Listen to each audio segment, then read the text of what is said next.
Hi hello ನಮಸ್ಕಾರ welcome back to my YouTube channel. So ಇವತ್ತು ನಾನು ಟೊಮೆಟೊ ಕೊತ್ತಂಬರಿ ಚಟ್ನಿ ಮಾಡ್ತಾಯಿದ್ದೀನಿ. ಸೊ ಹೇಗೆ ಮಾಡೋದು ಅಂತ ನೋಡ್ಕೊಳ್ಳೋಣ. ಈಗ ನಾನು ತವಾಗ 2 ಸ್ಪೂನ್ ಆಯಿಲ್ ಹಾಕಿದ್ದೀನಿ. ಸೊ ಇದಕ್ಕೆ ನಾವು ಶೇಂಗಾ ಹಾಕ್ಕೊಳ್ಳೋಣ.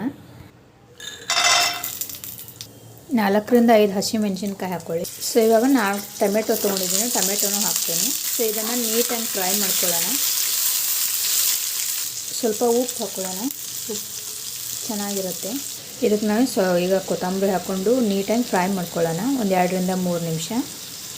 ಸೊ ಇದೆಲ್ಲ ಫ್ರೈ ಆಗಿದೆ. ಇದನ್ನು ಮಿಕ್ಸಿ ಜಾರ್ಗೆ ಹಾಕ್ಕೊಳ್ಳೋಣ. ಇದನ್ನೆಲ್ಲ ಮಿಕ್ಸಿ ಜಾರ್ಗೆ ಹಾಕ್ಕೊಳ್ಳೋಣ. ಇದಕ್ಕೆ 1 ಸ್ಪೂನ್ ಜೀರಾ ಪೌಡರ್ ಹಾಕಿ ಇದನ್ನು ರುಬ್ಕೊಂಬಿಡೋಣ. ಆಲ್ಮೋಸ್ಟ್ ರೆಡಿ ಆಗ್ತಾ ಬಂತು. ನೀವು ಮನೇಲಿ ಮಾಡಿ ತುಂಬ ಚೆನ್ನಾಗಿರುತ್ತೆ, ಟೇಸ್ಟ್ ಕೂಡ ಹಾಗೆ ಇರುತ್ತೆ. ಸೊ ಇದನ್ನು ರುಬ್ಕೊಳ್ಳೋಣ. ಇವಾಗ ರುಬ್ಬಿದಾಯಿತು. ಇದಕ್ಕೊಂದು ಒಗ್ಗರಣೆ ಹಾಕ್ಕೊಳ್ಳೋಣ, ತುಂಬ ಚೆನ್ನಾಗಿ ಬರುತ್ತೆ. 1 ಸ್ಪೂನ್ ಆಯಿಲ್ ಹಾಕಿದ್ದೀನಿ. ಇದಕ್ಕೆ ಕಡಲೆಬೇಳೆ ಉದ್ದಿನಬೇಳೆ ಹಾಕ್ಕೊಳ್ಳಿ. ಹಾಗೆ ಒಂದು ಮೆಣಸು, ಕರಿಬೇವು, ಅರ್ಧ ಸ್ಪೂನ್ ಸಾಸಿವೆ, ಸ್ವಲ್ಪ ಅರಿಶಿನ ಪೌಡರ್ ಹಾಕ್ಕೊಳ್ಳೋಣ. ಈ ಒಗ್ಗರಣೆನ ಇದಕ್ಕೆ ಚಟ್ನಿಗೆ ಹಾಕ್ಕೊಂಡ್ಬಿಡೋಣ. ತುಂಬ ಚೆನ್ನಾಗಿ ಬರುತ್ತೆ. ಸೊ ನೀವು ನೋಡ್ಬೋದು, ತುಂಬ ಚೆನ್ನಾಗಿ ಬಂದಿದೆ. ಟೇಸ್ಟ್ ಮಾತ್ರ ಸಖತ್ತಿರುತ್ತೆ. ಬೇಕಾದರೆ ನೀವು ಟ್ರೈ ಮಾಡಿ ನೋಡಿ.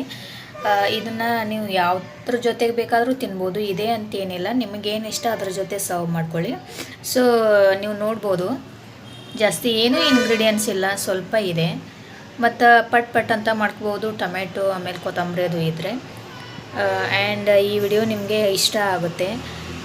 ದಯವಿಟ್ಟು ಇಷ್ಟ ಆದರೆ ಲೈಕ್ ಮಾಡಿ, ಶೇರ್ ಮಾಡಿ, ಹಾಗೆ ಸಬ್ಸ್ಕ್ರೈಬ್ ಮಾಡ್ಕೊಳ್ಳಿ ನಮ್ಮ ಚಾನಲ್ನ. ಸೊ ಮತ್ತು ಯಾಕಂದರೆ ನೀವು ಸಬ್ಸ್ಕ್ರೈಬ್ ಮಾಡಿದರೆ ನಮಗೂ ವಿಡಿಯೋ ಮಾಡೋಕ್ಕೆ ಎನ್ಕರೇಜ್ ಮಾಡಿದಂಗೆ ಆಗುತ್ತಲ್ವ. ಸೊ ಅದಕ್ಕೆ ನಿಮಗೆ ಈ ವಿಡಿಯೋ ಇಷ್ಟ ಆಗಿದೆ ಅಂತ ಅನ್ಕೋತೀನಿ. ಸೊ ವಿಡಿಯೋ ಇಷ್ಟ ಆದರೆ ಲೈಕ್ ಮಾಡಿ. Thank you.